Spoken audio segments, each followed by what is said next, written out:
remember with Caitlin, before she hopped in, she came over to me, growled me really tight and said, what happens if I see something? I said, you just stop and tell us.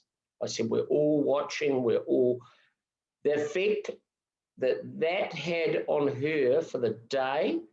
There was some other issues with pilots and things that we got over, but we were winning as such. We had a beautiful day. The water was 15 degrees, which is normally 12 or 13. But that small thing of her eating away in her mind that she was going to see a great white shark, which, they are inclined to eat a little bit if they do have a frenzy, but we see nothing. But it was still that mind overtook, and a teenage mind as such overtook what she was trying to do. She was a 7.5-hour swimmer, 8-hour swimmer. It took her 10.5 hours and some very harsh support, I would like to go as far as saying. But at the end of the day, afterwards, I was never going to let her out. We were always going to get there because the conditions were right, everything was right. It was just a matter of getting her in the frame of mind to finish what we'd spent a lot of time to do.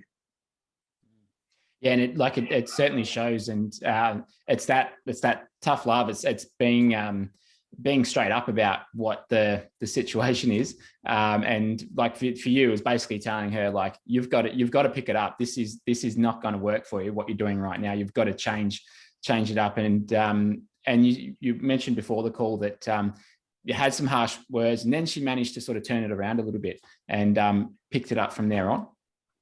Oh yeah, totally. And I think, and afterwards, obviously afterwards, all is forgiven. We're still exactly. Good. I've never had to raise my voice to her for any of the swims that we've done. So it was really difficult, sort of, to give her the message, and because we were about, the huge cost of getting down there for everybody. We'd had some other issues to get into the water.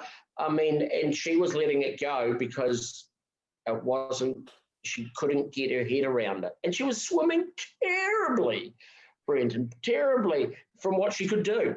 And we had the conversation, and I just explained why. And afterwards, we obviously had a little debrief and talk about it. She said, I wish you'd said that to me sooner. But,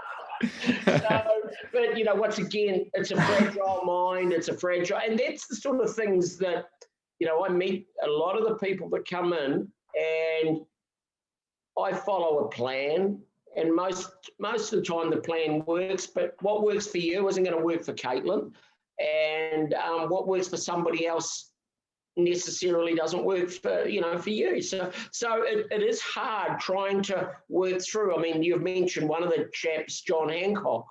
Now there you have a very active mind, we will go as far as saying, and he, John, we had to put some strategies before we even started because he was just going to beat himself up mentally.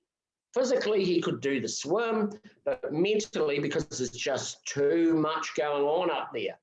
And so we put some strategies in place, and I'd ask him some questions. I would wait for the next half hour before I got the answer, so he had time to work it out. He's a great man with the electric cars, so we asked how many times he had to charge his car driving to Taupo, how many kilometres did he get out of it, things like that took his mind away from, I've got to be swimming faster, I've got to be swimming, and that activity slowing everything down, because you have to slow the mind down. If you've done the training, it works. And I'm a firm believer, you do the work, then you train the mind, and we can get good results. And we've had really good results this year, and everybody's had good preparation because they've had nothing else to do but swim and get themselves in good shape. And then it's just a matter of teaching them how to control their mind.